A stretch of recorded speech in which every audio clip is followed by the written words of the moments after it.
वालेकुम व्यूअर्स, उम्मीद है कि आप सब खैरियत से होंगे। मेरा नाम है डॉक्टर साकिब जब्बार और आप देख रहे हैं फूड साइंस यूनिवर्स।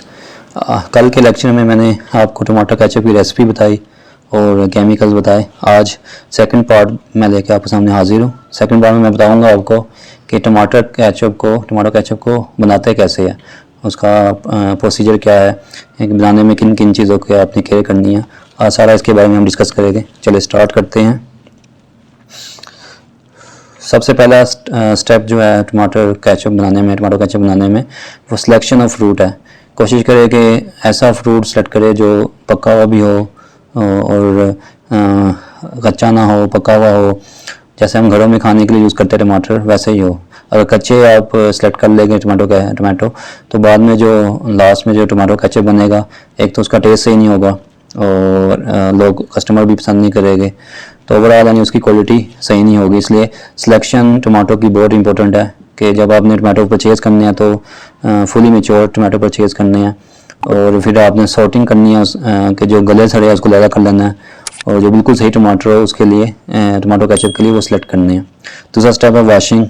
कोशिश करें कि वॉशिंग एक खुले बर्तन में लेके जिसमें सोआक हो ताकि पानी सारा निकल जाए उसमें से, और आप एक एक करके टमाटर को वॉश कर ले ताकि उसमें जो डस्ट लगी हुई है या कोई और चीज़ लगी हुई है तो वो अच्छे तरह साफ़ हो जाए। और कोशिश करें जो टैप वाटर जिससे वॉशिंग कर रहे हैं वो पानी भी साफ़ हो। ऐसा ना हो कि पानी के अंदर कंटेमिनेशन हो और माइक्रोब का लोड बढ़ जाए वॉशिंग के दौरान, और बाद में जब टमाटो केचप को प्रिपेयर किया जाए, जब उसकी शेल्फ लाइफ स्टडी की जाए तो वो बिल्कुल ही कम हो जाए।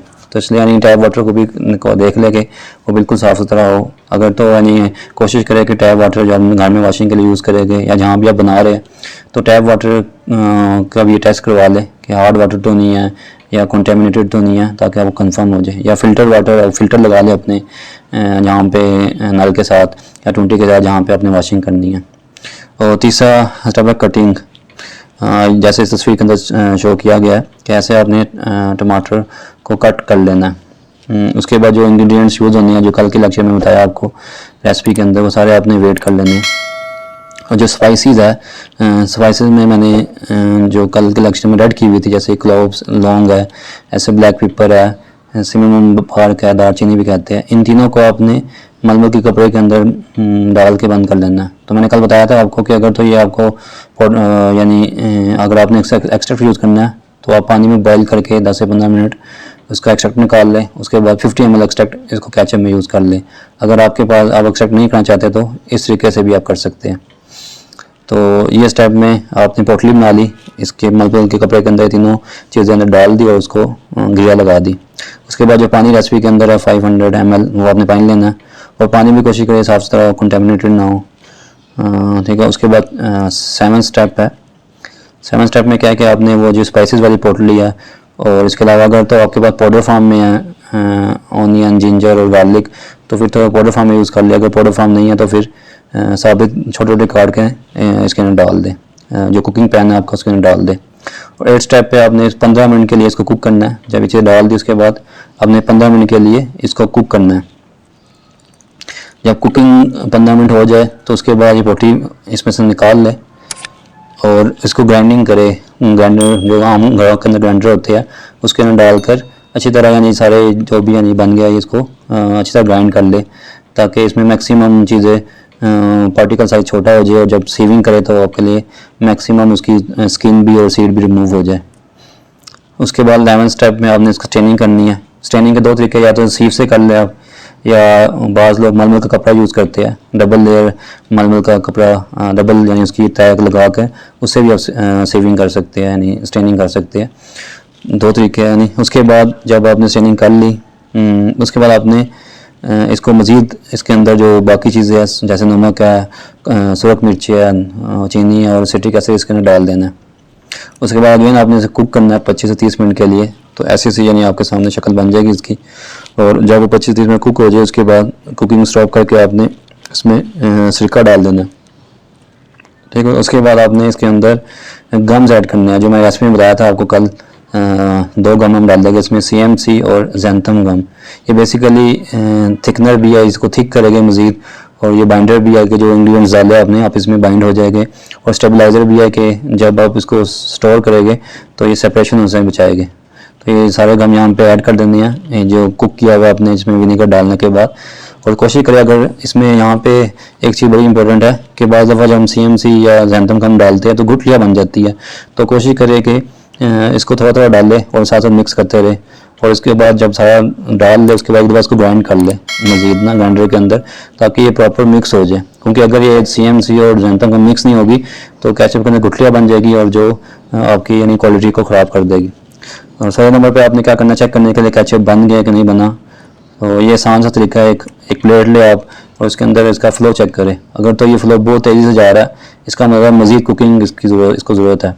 अगर यानी फ़्लो इसका बहुत कम हो गया है, यानी जैसे बहुत स्लो जा रहा है, तो उसका मतलब है ये केचप आपका तैयार हो चुका है। उसके बाद आपने क्या करना है, इसको थोड़ा सा ठंडा करना है, क्योंकि सोडियम बेंजोएट जो प्रिजर्वेटिव है ये हाई टेम्परेचर पर इफेक्टिव नहीं होता, इसकी इफेक्टनेस कम हो जाती है। इसलिए कोशिश करें इसको ठंडा कर ले। उसके लिए आप थर्मामीटर यूज़ करें, और जब इसका टेम्परेचर 40-50 डिग्री पे आ जाए उसके बाद आप सोडियम बेंजोएट भी डाल लें और फ्लेवर भी डाल लें। फ्लेवर क्योंकि वोलेटाइल कंपाउंड्स होते हैं, अगर ये गर्म में डाल देंगे तो ये फ़ौरन उड़ जाते हैं, और सारा फ्लेवर जब डाल देंगे वो सारा उड़ जाएगा और फिर वो टेस्ट या फ्लेवर उसके अंदर नहीं आएगा। तो इसलिए कोशिश करें 40 से 50 डिग्री थर्मामीटर चेक कर ले। जब टेम्परेचर इतना हो जाए उसके बाद आप सोडियम बेंजोएट और फ्लेवर और उसके बाद कलर डाल दें। इसका तरीका ये होता है कि थोड़ा थोड़ा डालते रहे, साथ साथ चम्मच लाते रहे ताकि वो अच्छी तरह मिक्स हो जाए। ठीक हो गया। और उसके बाद आपने क्या करना है, फिलिंग करनी है। फिलिंग से पहले जो बोतल यूज़ करनी है प्लास्टिक की, इसको स्टेरिलाइज करना है, ये लाजमी करना है आपने। यहाँ पे अब मैं कुछ चीज़ें बता दूँ आपको कि फिलिंग से पहले जो आपने प्लास्टिक बोतल को स्टेरिलाइज करना है, उसका तरीका क्या है कि आप गर्म पतीले में पानी लें, पानी को बॉयल करें। जब पानी बॉयल हो जाए तो उसके अंदर बोतल जो आपकी प्लास्टिक बोतल यूज़ करनी है आपने फिलिंग में, उसको उसका ढक्कन भी और उस बोतल भी पानी के अंदर, उसके अंदर ही पानी चला जाए, यानी ऐसे इसको भिगो दे कि पानी के अंदर डिप हो जाए वो ना। उसके बाद अगर इसको ऊपर इसका ढक्कन रख दे और मज़ीद कुक करे, ताकि बॉइलिंग करे, ताकि 5 मिनट के लिए करनी है आपने, ताकि मैक्सिमम इसकी स्टेरिलाइजेशन हो चुके। और आपने कोशिश करनी है कि प्लास्टिक मटेरियल ऐसा हो कि जो 100 डिग्री को बर्दाश्त कर सके। बाज़ दफ़ा यानी हम बोतल ऐसी लेते हैं जो बिल्कुल ही बारीक सी होती है, पतली से प्लास्टिक की होती है, तो वो गर्म पानी को बर्दाश्त नहीं कर सकती और फ़ौरन मेल्ट हो जाती है या उसकी शेप चेंज हो जाती है। तो कोशिश करें प्लास्टिक आपने बोतल वो लेनी है जो 100 डिग्री को बर्दाश्त कर सके। तो ऐसे इस तरीके से आपने बोतल को स्टेरिलाइज कर लेना है। और यहाँ पे एक चीज़ में बता चलो कि यहाँ मैंने 2 चीज़ लिखी हुई है। CP का मतलब है कंट्रोल पॉइंट और CCP का मतलब है क्रिटिकल कंट्रोल पॉइंट। इन चीज़ों की आपने बहुत केयर करनी है कि बाद जगहों पे यानी क्रिटिकल कंट्रोल पॉइंट होते हैं। इसका मकसद क्या है कि जहाँ पे जो हायर फूड सेफ्टी रिस्क, यानी वहाँ पे फूड के ख़राब होने के ज़्यादा चांसेस होते हैं। फूड सेफ्टी के लिहाज से अगर बात करें तो क्रिटिकल कंट्रोल पॉइंट क्या है कि जहाँ पे कोई भी चीज़ के ख़राब होने का नुकसान ज़्यादा होता है। फॉर एग्जांपल आप बोतल को अगर स्टेरिलाइज नहीं करते, गंदी बोतलों के अंदर केचप भर देते हैं, तो ऑलरेडी यानी बोतल के अंदर माइक्रोब लोड बहुत ज़्यादा होगा। तो उससे क्या होगा कि एक तो स्टोरेज लाइफ कम हो जाएगी आपकी, और दूसरा उसको कोई जो भी यूज़ करेगा उसको फूड पॉइजनिंग हो सकती है, कोई ना कोई उसको बीमारी लग सकती है या वो बीमार हो सकता है। ठीक हो गया। तो इसलिए फिलिंग से पहले आपने बोतल को स्टेरिलाइज लाजमी करना है। ये मैं तरीका बता दिया। 5 मिनट के लिए बॉइलिंग वाटर के अंदर ऐसे जब बॉइलिंग स्टार्ट हो जाए उसके बाद आपने कवर दे देना है और 5 मिनट तक इसको इसके अंदर ही बॉयल करना है, उसके बाद निकाल लेना है। तो जितनी आपकी बोतलें है उसके मुताबिक आप बड़ा यानी पतीला ले लें उस लिहाज से। ठीक हो गया। उसके बाद क्या करना, जब बोतल स्टेरिलाइज हो जाए उसको बाहर निकालना है। उसकी जो बाहर वाली सतह है उसको आपने वाइट टॉवल से वॉश करना है, और कोशिश करें कलर टॉवल ना यूज़ करें कि बाद दफ़ा ऐसा होता है कि जो कलर टॉवल होता है उसमें से कलर निकलना शुरू हो जाता है या कलर यानी लग जाता है बोतल के ऊपर। तो कोशिश करें कि वाइट कलर के टॉवल यूज़ करें ड्राई करने के लिए। ठीक हो गया। और इसके बाद फिलिंग करें। और यहाँ पे एक चीज़ मैं और बता दूँ आपको कंट्रोल पॉइंट के बारे में। कंट्रोल पॉइंट होता है कि आपने खुद देखना है कहाँ पे चांसेस ज़्यादा है कि यहाँ पे अगर कंट्रोल ना किया इस स्टेप पे तो चीज़ ख़राब होने का खतरा है। यानी कंट्रोल पॉइंट कहाँ होता है कि यहाँ पे रिस्क कम होता है कि मे भी यानी वहाँ पे आपकी प्रोडक्ट को लॉस हो सकता है। तो आपने ये खुद डिसाइड करना होता है कि कौन सी, जैसे मैंने आपको बताया स्टेरिलाइजेशन बोतल की लाजमी करनी है, ये क्रिटिकल कंट्रोल पॉइंट रखा है। ऐसे आपने जैसे मैंने गम्स की बात की, यहाँ पे CP रख ले कंट्रोल पॉइंट के, यहाँ पे भी आपने केयर करनी है कि इसको अच्छी तरह मिक्स करना है। अगर मिक्स प्रॉपर नहीं होगा तो आपका गुठलियाँ बन जाएगी केचप के अंदर और उसका टेक्सचर भी ख़राब हो जाएगा। तो इसलिए यहाँ भी आप कंट्रोल पॉइंट CP रख सकते हैं। ऐसे यानी डिफरेंट जगहों पे आपने जहाँ आप देखें कि आपको लगता है कि यहाँ पे कंट्रोल पॉइंट ज़रूर है, वहाँ पे यानी लिख के लगा दे स्टेप पे ना, जैसे इंडस्ट्री में हम देखते हैं कि अक्सर जगहों पे CP और CCP लिखा होता है, कि उनको पता होता है कि यहाँ पे कंट्रोल पॉइंट है, कि यहाँ पे रिस्क कम है। लेकिन जहाँ पे CCP लिखा होता है वहाँ पे बहुत ज़्यादा केयर करनी पड़ती है कि अगर वहाँ पे कोई मसला होगा तो सारी प्रोडक्ट ख़राब हो जाएगी। तो ये आपने खुद डिसाइड करना होता है अपनी फ्लो लाइन के अंदर कि कहाँ पे कंट्रोल पॉइंट है और कहाँ पे क्रिटिकल कंट्रोल पॉइंट है।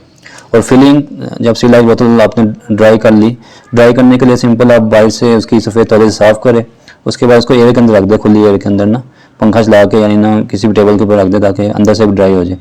जब ड्राई हो जाए उसके बाद आप इसमें केचप जो आपने बनाया उसको फिल कर दें, और कोशिश करें कि ये तकरीबन 1/2 या 1 इंच इसको छोड़ दे स्पेस ना ऊपर, ये ना हो कि आप बिल्कुल फुल कर दें। उसका छोड़ने का मकसद क्या होता है कि क्योंकि ये गर्म होता है, जब आप बंद कर देंगे तो उसमें स्टीम पैदा होगी, तो वो आपके स्टीम से क्या होगा, प्रेशर बनेगा अंदर, और प्रेशर से लीकेज शुरू हो जाएगी कि ढक्कन से आपका वो लिक्विड निकलना शुरू हो जाएगा। इसलिए यानी इतनी स्पेस रखनी चाहिए ताकि जो अंदर स्टीम बने वो मैनेज हो जाए।